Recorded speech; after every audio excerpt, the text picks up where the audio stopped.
But that I love you. Oh my gosh, I'm getting emotional. Aw.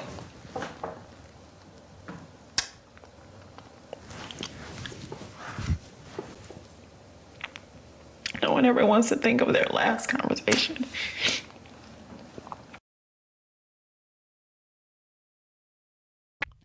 Hey guys, and welcome to Little Black Book. You know what time it is. Had a little faulty start there, yeah. I'm filming this live, brother. I haven't got time to even go back, brother. You understand? But we're talking to you guys about black love, and we're talking to you about cultivating the long-standing love. Cultivating the long-standing love. We don't want this small love. We want the long ting ting. You understand? As Wizkid and Tiwa Savage would say. We want to talk about breaking down some of the things that they spoke about and speaking about how to cultivate this long-standing love and why you need it in a relationship. So guys, if you're new to the channel and you want to see more great content like this, make sure you like, share, subscribe, click on the bell button for notification that uploads. And for those of you who are returnees, well, you already got the minerals. You got the minerals. All right, you understand? Stay hydrated. Appreciate you guys. Stay locked, stay loaded. Let me grab my water while we hit, baby. Let's get it in, baby. All right. Let's go. All right, cool. So, on this particular episode of Skin Deep, really great channel, by the way. If you guys haven't watched, subscribe to them, make sure you do. They do some really great conversations. And this couple here, Arcella and Douglas, are speaking about their vulnerabilities, right? They've been through things, they've experienced things, they've seen things. This love that they have is not a simple love. It's not a by mistake love. It's not a love that is built upon just emotions. It's not the honeymoon phase of them. They're 10 years deep. And you get there by having a long-standing love and friendship and commitment.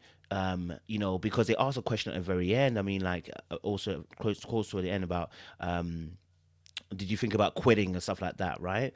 And he says obviously only one time, right? So this is not a perfect love, and no one's asking for a perfect love. I don't think anyone requires perfection because we know no one is perfect. What we are saying though is we want to see people try, we want to see people committed, we want to see people invested, we want to see people involved, you know what I'm saying? But one of the really key things that I think they discuss, which I'll play in a second or so, is the fact that they were really involved. There was a moment in time where they were involved, and just being there for one another, right? And you hear them talk about the pain that they wish you could heal. He speaks about obviously as well her childhood, and realizing he wishes he could be able to heal those kind of pains. And these are the kind of things that when the Bible says that love covers a multitude of sins, and I believe that love is also about being able sometimes to bear the brunt. This is what the Galatians 5:19 to 21, when it talks about this is the works of iniquity, but this is the works of the Spirit.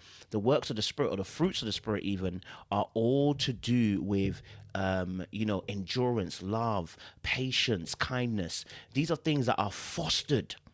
They are not one day deals, okay? And so in the case of Arcella and Douglas, they really do show us a phenomenal aspect of love in their relationship. Again, it's a snapshot, so I'm not saying anyone should make their relationship goals.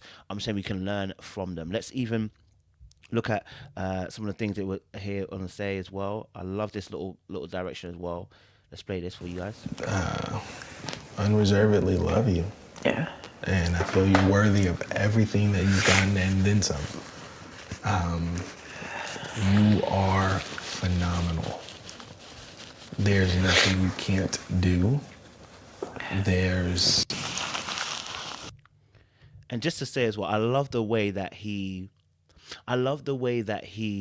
gives her validation, right? Like words of affirmation is my kind of thing, right? But we validate each other in a relationship. Like, look, if you notice where he says, listen, you are phenomenal. There's nothing you can't do. You know what I'm saying? Like, in a relationship, I want people to celebrate their partners all the time. We don't want to celebrate them when things are going wrong. Like you've gone from, like, obviously you're more appreciative when something has dipped and gone down and then gone up, right? That's just human nature. What I'm saying is, we don't want to promote struggle love. Okay, we don't want you to be. We don't want those husbands who appreciate their wives because they've stayed through 3 or 4 cheating scandals. This is not them, by the way. Just saying, obviously, we don't want to celebrate those ones. I'm going to be honest with you. I don't want to celebrate that one. I don't want to celebrate you becoming a martyr, and becoming Jesus in your relationship, where you died several times for the people in your relationship, and then they celebrate you. I don't want to celebrate that kind of love. Do you know what I'm saying? Respect it if you have it, but I don't want to. I don't want to celebrate you cheating 3 or 4 times, and then be like, oh, you know what?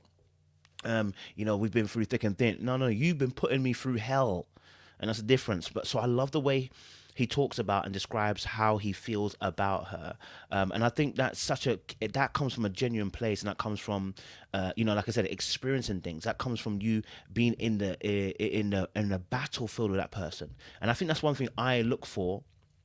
I look for other warriors. I'm a warrior myself. Not a warrior as in worry, but as in a warrior as in fight. I know that life is about a fight. And so I look for people that can handle and have the capacity to also do that. Women naturally are warriors anyway. You see what they've gone through and how they stay strong. But it's like, I want somebody that understands that the commitment of marriage is not, when I get in, I'm not getting that. Like there's no exit. So we got to figure this out. Like we got to figure this out. I don't know how we're gonna do it. We're gonna figure it out. Okay. And you got to find a way. You got to find a way of being able to make it through, even in the times where it feels like, you know what, this is crazy. I don't know how I'm gonna complete this. But let me play a little part here for you as well. Like when they ask a question, which is really vital, about why do you actually love me? Or when did you feel most deepest in love with me? And I want you just to listen to this as well. Open to allow me to just be vulnerable. And I think that those times are times when I'm like the most in love with you, because you're not. So I think for us men, this is so key. Vulnerability is one of the hardest things for us men to be able to foster. It's due to the way that we grew up in the world, the way the world talks to us about emotions, the way the world tells us we have to be. And so oftentimes when it comes to being, let's say, vulnerable with your emotions, you are scared to be vulnerable with someone because this could be used against you. Being vulnerable can get you shot, right? Not literally, but it gets you shot emotionally, right? And a lot of us carry wounds and scars, and our dad told us boys don't cry, and all this kind of rhetoric that we're fighting. And so being in a relationship where the person enables you a safe zone, and you guys know I talk about this all the time, safe zone within your relationship, safe area within your relationship, where you allow each other to flourish in their vulnerability, and it's not looked upon as you're being a little bit, you know what I'm saying? You're being a little soft, being a little softy. It's seen as, okay, this is a removal of my armor. I'm putting it down for now. I'll put it back on in a few moments. But for now, can I put my armor down? Can I show you my skin for now? Can I give you my vulnerability and be emotional around you? And what he describes there is a moment where he's able to do that. And when he does, that's when he feels most love. Do you know what I'm saying? Like, and I say that because I've been in a situation where I've been vulnerable with somebody and they've taken care of my emotions and my feelings and validated me and made me feel like swole. And I put my armor back on. I was like, all right, cool, good. You know, I appreciate that, the fact that you allowed me that. And I've been in places where I've taken my armor off and the very person who's meant to be on my side has stabbed me. Do you know what I'm saying? Like, that's the analogy you have to look at as. This is why the safe zone is about non-judgment. You can't critique. This is not the time for you to give your opinions. This is the time that you listen. Okay? So pin your ears, okay? And zip your lips. Okay? You speak only when you want to add fillers in and to show encouragement. But you don't take over the conversation. You can ask questions, but the questions are to make sure the conversation keeps going on. The conversation keeps pressing on. We don't want, you know what I'm saying? Like, that's how the safe zone works. You've got to be able to allow that person to be vulnerable and keep that person in a state of flowing. You know what I'm saying? Don't end them. Let them come to a natural stop. Do you feel what I'm saying? So I think a lot of us, men and women, have been robbed of this due to the fact that we're trying to protect ourselves. And we haven't really learned this skill of being able to be vulnerable because we weren't vulnerable with our parents. We could never have those open conversations with our parents. we've been taught by our aunties and our uncles, church, this is not the way that we operate. And so thus, when we enter relationships, we find it a struggle to do so. But, I love the fact that he made that point about being able to be vulnerable, and that allowed him then to move forward with that as well. And so let me play a little bit further on as well, because she speaks about how she feels comfortable, or most in love, I should say, with him as well. Let's go for it. When you just do what needs to be done, my love language, so. Right. Yeah. And so when you when you see something and it needs to be taken care of and you take care of it, that's when my love tank is full. Like, I love that. Obviously, she described, talk about acts of service. So, this is important as well in relationship. This is all about fostering long-term relationships. Like, when you talk about my channel, this is what I like to focus on. Like, other channels can do the attracting, but if you attract and you don't maintain, what's the point? So we want to maintain relationships. And as you notice, she says, okay, look, my love language. I've communicated this to you. When you get stuff done, that's when I feel like you're doing things. You know what I mean? Like, so when you find out each other's love languages, this is a moment to show humility. It's one of the hardest things. This is where you show humility in your relationship. Let me stay hydrated. Okay? All right. In your relationships, this is the opportune time to show humility, because the humility is that when, the Bible talks about how Christ became a servant, the greatest in the kingdom is those who serve. So in your relationship, the greatest is the one who serves. Right. And so in you guys discussing what is your love languages, it enables an opportunity for you and the other person to serve. And so when she says about, obviously, when I feel that my love tank is at its greatest, it's when you get stuff done. And that doesn't mean, anything crazy. It just means, listen, when you see things, you do it. And when I need something, you don't, you act upon it, right? You show me love, like in that particular way, right? And so I think that's such an important way to go about things, and to understand about one another. If I know your love language, humility is me saying I am going to do it even when it's not my love language. When it's not my love language, I'm going to humble myself and I'm going to serve you, even if it doesn't best fit me. And that's part of the long-standing love that we're talking about as well. And so there's a part where it gets to where they express about the pain they wish you could heal. And I think and I want to talk about particularly his one that he speaks to her about, because I think it was a very powerful moment. Because I think a lot of black women go through this, and I think it's very important to help to understand that our black women go through a lot. So if you just listen to this, open in other respects. And I think if I could go back in time and give you a different childhood where, your mom didn't do certain things, or. And, this is such a common theme that I think once I've spent time doing a lot of YouTube, spending time with black women, listening to them, the common theme that I often hear and oftentimes is childhood and the things that happen to young black women. Yo, listen, if you're a man and you're watching this, listen, let me tell you something. Sir, don't wait to have a daughter before you understand and deep the pressures. Not only the pressures, forget pressure. Pressures is nice. The struggles, the infliction of pain, the dangerous waters that young black girls find themselves in due to, and I'm going to say majority men, because that's the truth of the matter, and that could be a father, a brother, uncle, that have inflicted some type of pain physically, verbally, sexually, especially the sexually one part, to these young girls, that when they grow up now, where is their safety and where's their comfort? We almost, this is like, because it happens so much and so regularly, you may think, they're acting out and etc., etc. And what you may have missed, and maybe you didn't get the motto, and maybe you didn't understand, and maybe you have not heard, you know what I'm saying? Because the Bible says, how can they believe if they've not heard? Is that they go through a lot in childhood, bro.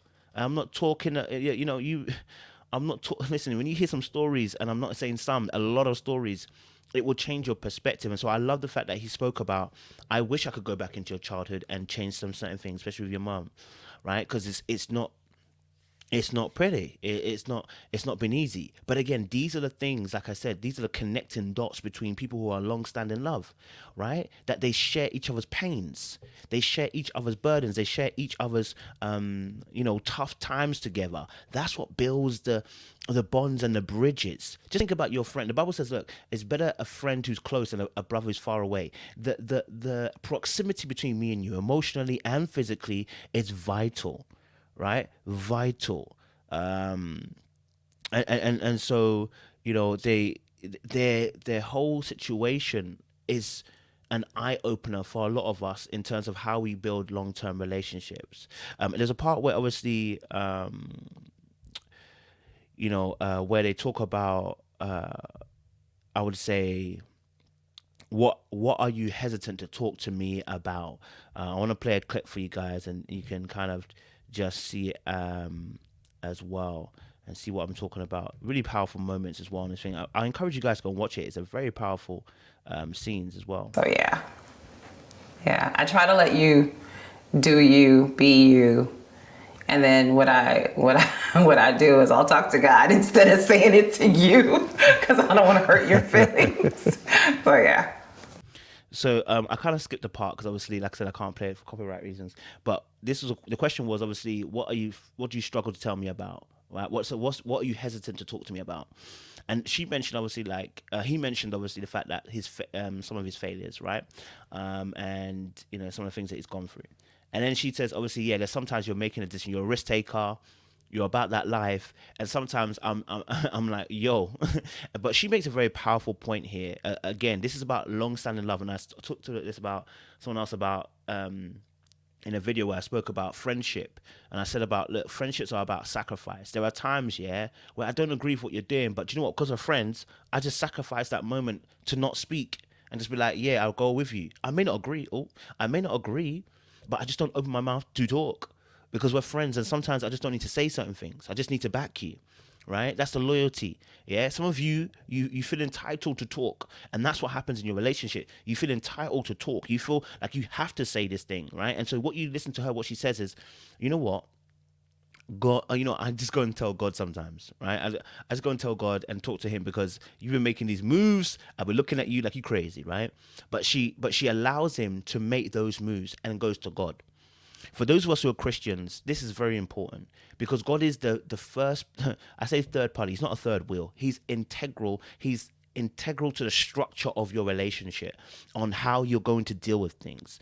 People who don't have God deal with godly principles, but they don't have the mediator within the relationship. Those who are Christians have the principles and have a mediator to be able to mediate between both the parties, right? If both parties are surrendered onto God. So I think listening to her saying obviously she goes to God instead sometimes, just to kind of like not to not like have it be a mad moment, it's such a powerful tool for anybody listening. Again, long standing love. There are times where you don't need to say something, you just need to allow it to happen and then let God handle the rest. It's not all situations, but wisdom is paramount in these things. And I want to play this last clip because I'm going on to 20 minutes and I don't want to go any longer. The last clip on here was about this powerful moment here. Let's play this. For you. And so I don't really ever consider you not being a part of my life. I just want to be the best. Yeah, you're not no one's perfect, but you do, for me, you come very close to that. Man, now I'm not gonna cry, but I did feel that, right? To hear someone say that, you know what, you're like, nobody's perfect, but you do come really close for that. Like, that is a level of depth of a relationship, man. I talked about black love, but I'm talking about love in general, right? But when you see that and you hear that, like, what does that make you feel like? Like, that's the kind of love I want. You know what I'm saying? Like, the person to say that. And the reason why is, because we all want to do our absolute best. Why is it we only want to do our best in business or finance or whatever, kids? But when it comes to your partner, you also want to be the best, you want to do as much as you can for them, and vice versa. You know, you want a servant's heart attitude in your relationship, that as I'm doing for you, you're doing for me. And not because you're just doing for me, but because I genuinely love doing for you. You know, and so when she says, obviously, you know, you're pretty close to perfect, I said, damn, girl, you gonna make me shed a tear up in here. You know, and so this doesn't come easy. What am I saying to you guys? I'm saying to you guys, pay attention. Go watch the video in its length. I can only talk about a short while, but go watch the full video. Deep some of the things that they're saying, right? Some important parts coming up in that video, and how they foster that love and what they've gone through. Deep love, deep long-standing love happens when events happen and we are committed to them, right? When you hear stories about people who are deeply in love, you will often hear there are deep moments of war, trenches. There are people in the trenches, people are in the battlefield with them, shooting guns and bullets with them, dying for them on the battleground, respawning and coming to die again. You know, well, you know, you treat it almost like you're going to war at times, because sometimes you are in a war in your relationship, and not against each other, but against the world and what it's throwing at you guys. So yeah, man, I really appreciate Arcella and Douglas, and I love what they spoke about as well. So yeah, guys, let us know what your thoughts are on this review. Like, share, subscribe, click on the bell button below as well, and we'll see you soon. Appreciate you guys. Yeah.